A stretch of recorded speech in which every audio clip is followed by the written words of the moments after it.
அகிலம் நியூஸ் நேயர்களுக்கு வணக்கம். இன்றைய இரவு நேர பிரதான செய்திகள். முதலில் தலைப்புச் செய்திகள். கொட்டாஞ்சேனை மாணவி தொடர்பில் பிரதமரின் கருத்து வெடித்த சர்ச்சை.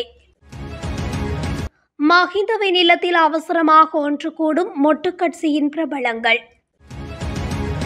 கொட்டாஞ்சேனை மாணவி விவகாரம் சர்ச்சைக்குரிய ஆசிரியரை ஏற்க மறுக்கும் புத்தளம். நாடளாவிய ரீதியில் விசேட சுற்றி வளைப்பு, 405 பேர் கைது. 13 சிறுவர்களை ஏற்றிச் சென்ற முச்சக்கர வண்டி விபத்து, 3 கவலைக்கிடம். 3 நாட்களுக்கு நாடு முழுவதும் பல இடங்களுக்கு பூட்டு.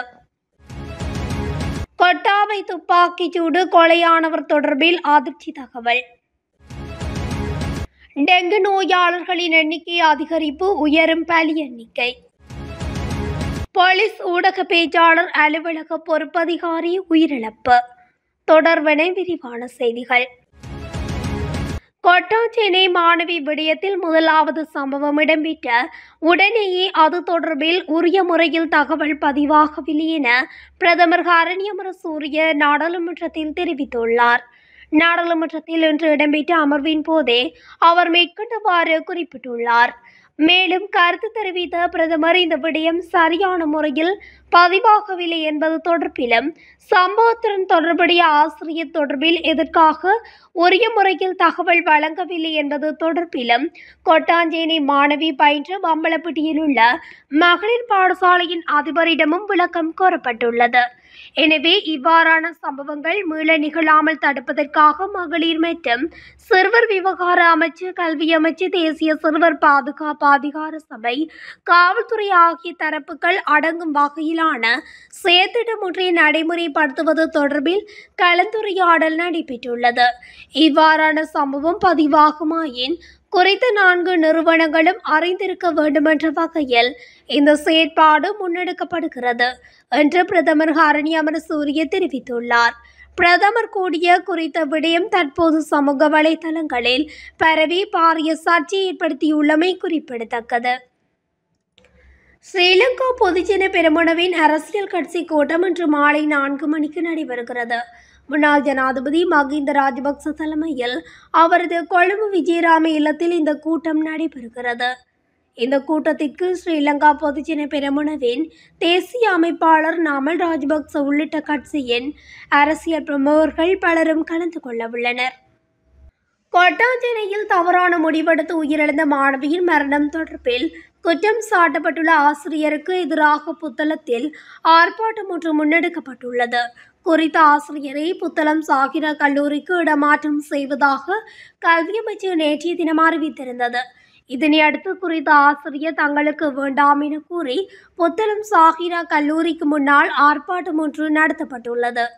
இதேவேளை இன்றைய நாடாளுமன்ற அமர்வில் இந்த விடயம் தொடர்பான விவாதம் சூடுபிடித்திருந்தது. சம்பவம் தொடர்பில் உரிய விசாரணைகள் முன்னெடுக்கப்பட்டு வருவதாக அரசாங்க தரப்பினர் சபையில் கூறியிருந்தமை குறிப்பிடத்தக்கது. நாடளாவிய ரீதியில் போலீசாரால் மேற்கொள்ளப்பட்ட விசேட சுற்றி வளைப்பின் போது 405 பேர் கைது செய்யப்பட்டுள்ளதாக போலீஸ் ஊடக பிரிவு தெரிவித்துள்ளது. குறித்த கைது நடவடிக்கையானது நேற்றைய தினம் மேற்கொள்ளப்பட்டுள்ளது. இதன்போது குறித்த சந்தேக நபர்கள் போதைப் பொருட்களுடன் கைது செய்யப்பட்டுள்ளதாக தெரிவிக்கப்படுகின்றது.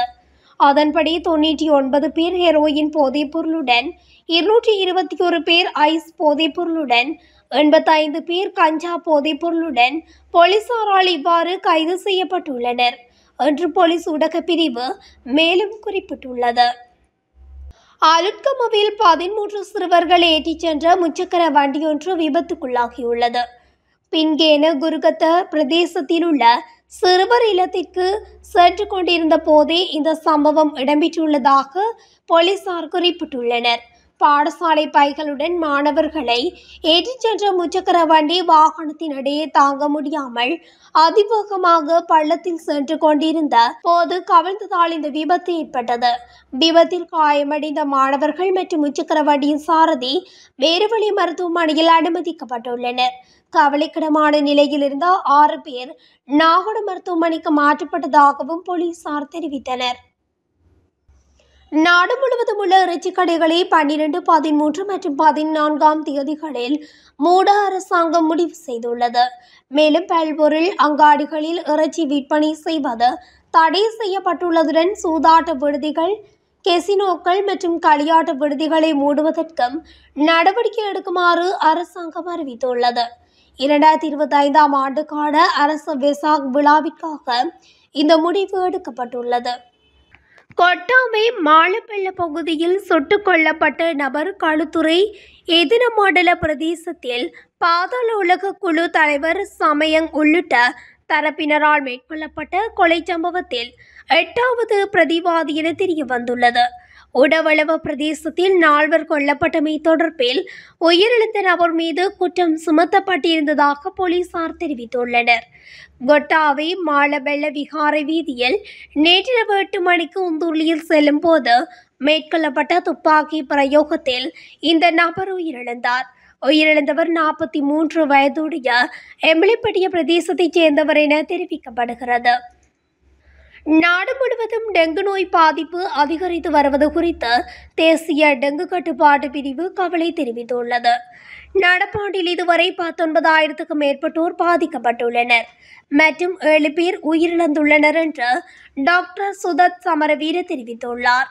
ரத்தினபுரி மாவட்டத்தில் டெங்கு பரவல் பெருமளவில் கட்டுக்குள் கொண்டுவரப்பட்டாலும் அந்த பகுதியில் உள்ள பல சுகாதார வைத்திய அதிகாரி பிரிவுகள் தொடர்ந்து அதிக எண்ணிக்கையிலான டெங்கு பாதிப்புகளை பதிவு செய்து வருகின்றன.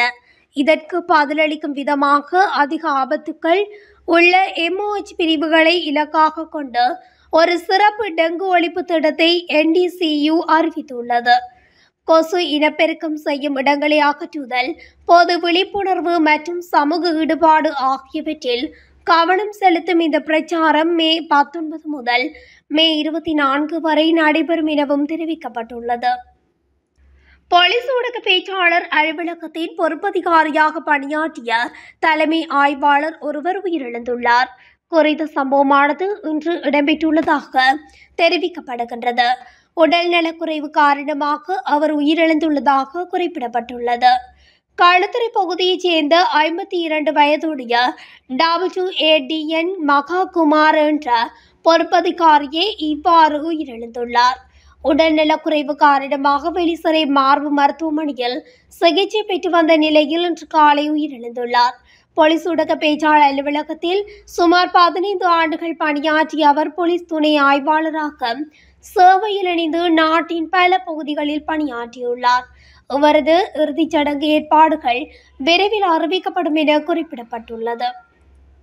இத்துடன் அகிலம் நியூஸின் இன்று இரவு நேர பிரதான செய்திகள் நிறைவடைகின்றன. தொடர்ச்சியாக செய்திகளை அறிந்து கொள்ள அகிலம் நியூஸ் ஊடகத்துடன் இணைந்திருங்கள். நன்றி, வணக்கம். அகிலம், மாற்றத்திற்கான மக்கள் குரல். இந்த வீடியோ பிடிச்சிருந்தா லைக் பண்ணுங்க, கமெண்ட் பண்ணுங்க, ஷேர் பண்ணுங்க. மறக்காம கீழே இருக்க பெல் ஐகானை கிளிக் பண்ணுங்க.